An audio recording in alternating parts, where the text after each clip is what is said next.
नमस्कार।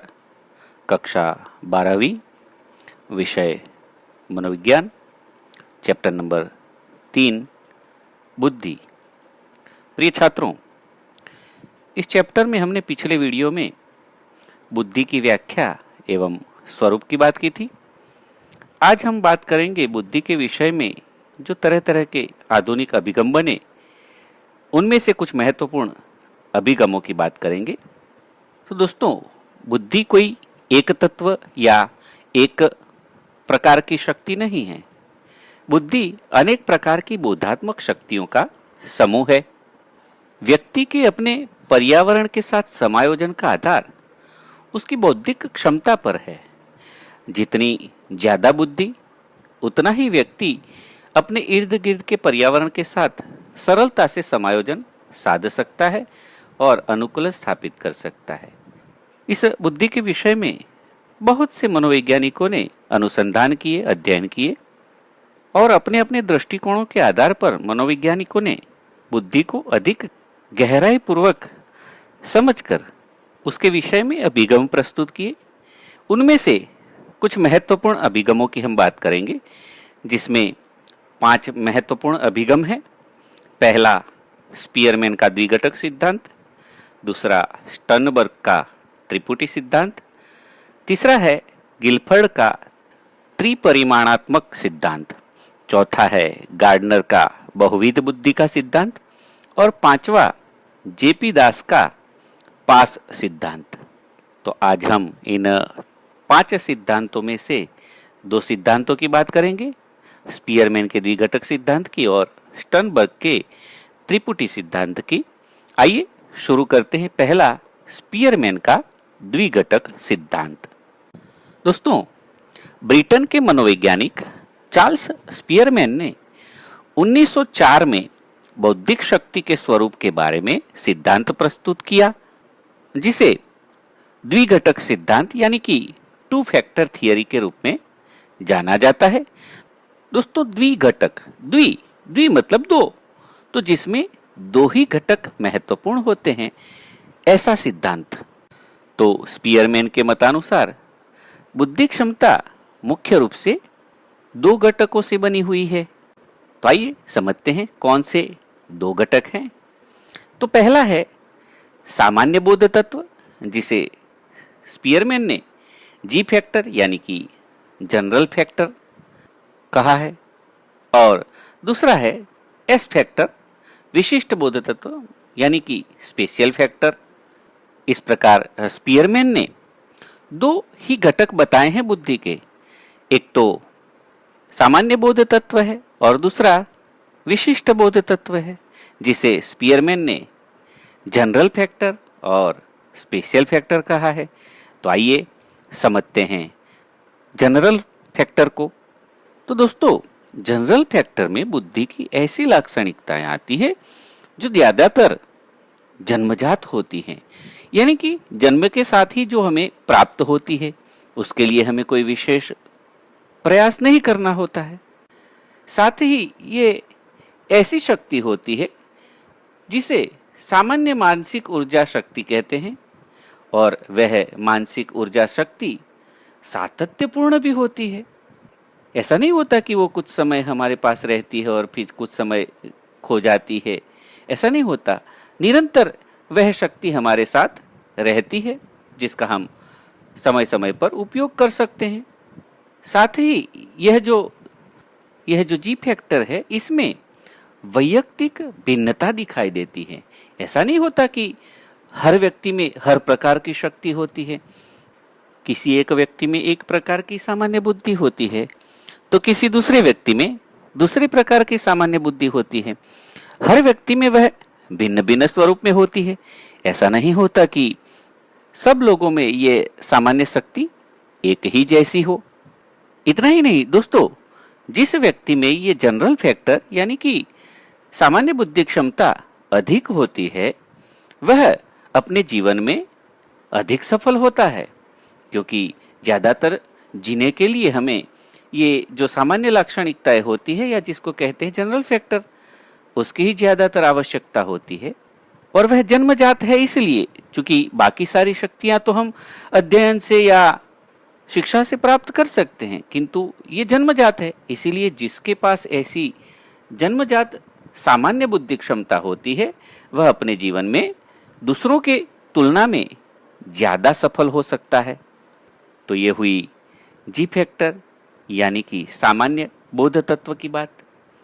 अब हम बात करते हैं एस फैक्टर यानी कि विशिष्ट बोध तत्व की।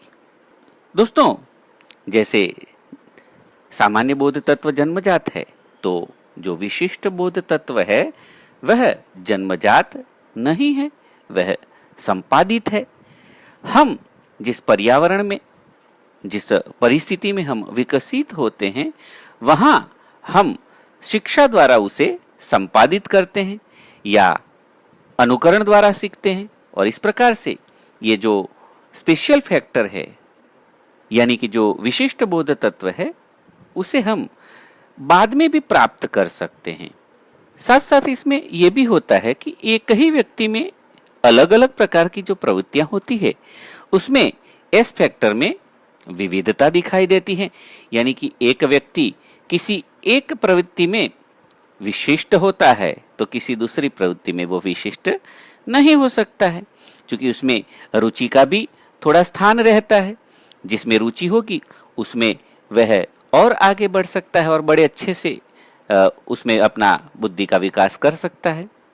और इसीलिए एक ही व्यक्ति में भी अलग अलग प्रकार की प्रवृत्तियों में इस विशिष्ट बोध तत्व में विविधता दिखाई देती है। इतना ही नहीं, व्यक्ति व्यक्ति में भी अंतर दिखाई देता है, भिन्नता दिखाई देती है। एक व्यक्ति को गणित में रुचि है जबकि दूसरे को विज्ञान में है, या तीसरे को भाषा में है, या चौथे को इतिहास में है। तो इस प्रकार यह विशिष्ट बोध तत्व है, इसीलिए व्यक्तिगत भिन्नता इसमें पाई जाती है।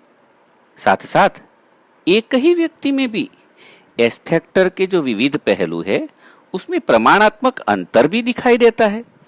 एक ही व्यक्ति में विविध विशिष्ट क्षमताएं जैसे कि भाषा की, गाणितिक आदि समान मात्रा में नहीं होते हैं। यानी कि एक व्यक्ति को गणित में बहुत अच्छा ज्ञान है या गणित की उसकी शक्ति बहुत विशेष है, किंतु भाषा की यह ज्ञान उसका इतना समृद्ध नहीं है, या भाषा की ज्ञान किसी का समृद्ध है तो गाणितिक नहीं है। ये स्वाभाविक है और होता भी यही है। जिसको गणित में ज्यादा बुद्धि क्षमता होगी या रुचि होगी वो भाषा में कमजोर होगा, या भाषा में होगा तो वो गणित में कमजोर होगा, ऐसा दिखाई देता है। साथ साथ जैसे इसको विशिष्ट बोध तत्व कहा यानी कि स्पेशल फैक्टर, तो इसे शिक्षा एवं तालीम के द्वारा हमारी जो शक्ति है या क्षमता है उसमें उसकी मात्रा में परिवर्तन लाया जा सकता है। अगर व्यक्ति को अच्छी तालीम दी जाए, शिक्षा दी जाए, तो उसकी जिस प्रकार की विशिष्ट क्षमता रहती है उसमें हम और इजाफा कर सकते हैं और उसकी शक्ति को बढ़ा सकते हैं। आइए देखते हैं आकृति में।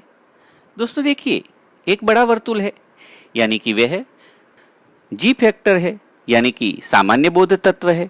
वह जन्मजात होने की वजह से एक से ज्यादा लोगों में भी वह एक समान हो सकता है, जबकि S1, S2, S3 और S4 दिए हैं। यानी कि विशिष्ट जो क्षमता है या बोध तत्व है वह व्यक्ति व्यक्ति में भिन्न होता है, क्योंकि वह शिक्षा एवं तालीम से संपादित किया जा सकता है। इसलिए जिस व्यक्ति को जिसमें रुचि होगी उसमें वह तालीम प्राप्त करेगा और उस शक्ति को वह बढ़ाएगा। तो ये हुआ विशिष्ट बोध तत्व। यहाँ हमारा स्पीयरमैन का द्विघटक सिद्धांत पूर्ण होता है। आइए अब बात करते हैं स्टर्नबर्ग के त्रिपुटी सिद्धांत की। दोस्तों, रॉबर्ट स्टर्नबर्ग ने 1985 में बुद्धि के विषय में अपने सिद्धांत दर्शाए। उनके मतानुसार बुद्धि वास्तविक पर्यावरण में एक व्यक्ति के जीवन में केंद्र स्थान में रही हुई मानसिक प्रवृत्ति है।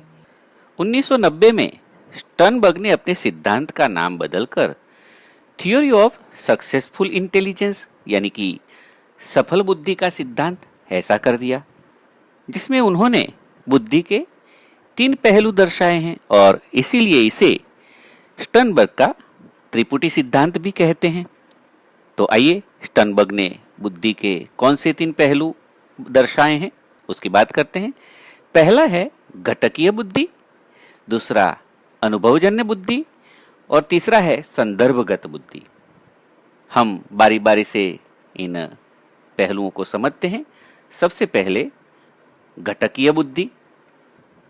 इस प्रकार की बुद्धि में अमूर्त एवं विश्लेषणात्मक रीति से विचार करने की शक्ति रही होती है और इसीलिए इसे विश्लेषणात्मक बुद्धि के रूप में पहचाना जाता है, यानी कि एनालिटिकल इंटेलिजेंस। दोस्तों, इस बुद्धि में विश्लेषण, आलोचना, बराबरी या तुलना, मूल्यांकन, मापन, तार्किकता आदि जैसी बहुत सी क्षमताओं का समावेश होता है। इस प्रकार की बुद्धि जिनमें होती है वे हर बात में विश्लेषण करेगा। इतना ही नहीं, वह आलोचना भी करेगा। कोई बात या घटना सामने आएगी तो बराबरी या तुलना भी करेगा और हर घटना या परिस्थिति का वह अपने तरीके से ही मूल्यांकन करता है, मापन करता है। इतना ही नहीं, कोई विषय के बारे में बहुत से तर्क देगा। ऐसी ये घटकीय बुद्धि है। दूसरा पहलू है अनुभवजन्य बुद्धि। इस प्रकार की बुद्धि में नए विचार, नया सर्जन, अंतर्दृष्टि, तथ्यों को संगठित करके नया हल प्राप्त करने की क्षमता आदि का समावेश होता है। इसको सर्जनात्मक बुद्धि कहते हैं, यानी कि क्रिएटिव इंटेलिजेंस, क्योंकि इसमें नया नया सर्जन करता है व्यक्ति, अपने नए नए मौलिक विचारों की अभिव्यक्ति करता है। इतना ही नहीं, अपनी आंतरिक सूझबूझ का उपयोग करके नूतन सर्जन कर सकता है। इस प्रकार की बुद्धि में कल्पना, सृजनात्मकता, नवीनता आदि क्षमताओं का समावेश होता है, यानी कि व्यक्ति तरह तरह की कल्पनाएं करके नूतन सर्जन कर सकता है। कवि होते हैं, आर्किटेक्चर होते हैं, वे लोग इस प्रकार की अलग अलग प्रकार की कल्पनाएं करके नए नए सर्जन करते हैं। इतना ही नहीं, चित्रकार है, मूर्तिकार हैं या संशोधन करता है, ऐसे लोगों में इस प्रकार की बुद्धि पाई जाती है। स्टर्नबर्ग का बुद्धि का तीसरा पहलू है संदर्भगत बुद्धि।